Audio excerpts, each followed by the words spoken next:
and we have a reserve of different tokens as collateral. So Jeff, maybe you want to take this one? Yeah, for sure. So the typical bonding curve, if you've seen the diagrams before, there's a supply and reserve axis, or a lot of people do price and supply, but actually supply and reserve is the invariant property. So that's the one that we use. Now there isn't anything against adding another dimension for a different token, and then that way you kind of go from a bonding curve to a bonding surface. So you could imagine higher order functions that kind of have, rather than just one curve of that agents can move up and down depending on the amount of supply and reserve, but actually a whole surface or a manifold with multiple tokens in reserve that you could have liquidity between all of these various tokens. And actually, I think that's an area of research that's been going on at Balancer quite a bit, which is a spin-out project from Block Science. So maybe Zargham has a bit more context to give there.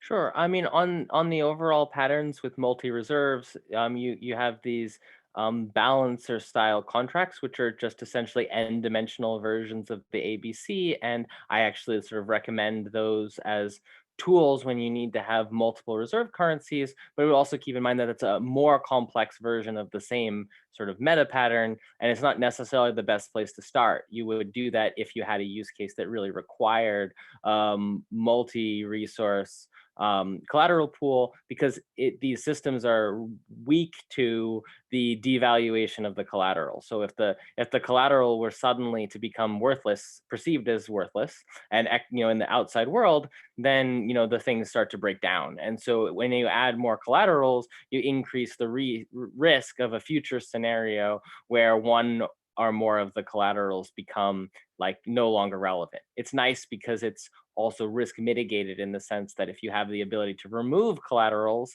you can essentially be hedged. But I would say that at the level of community building, maybe that's not the place to start. The place to start is with something pretty robust, like a DAI or like an F as the reserve asset. I also saw a question which which is related from Flomac. I wanted to hit related to layering. So using a bonding curve token as the reserve for another bonding curve token is viable. So in this case, maybe you have a token that's for a really big community, and then that community has working groups or sub initiatives that are more targeted. You could actually do a bonding curve of the working group or the smaller group, which uses the bigger community as its reserve.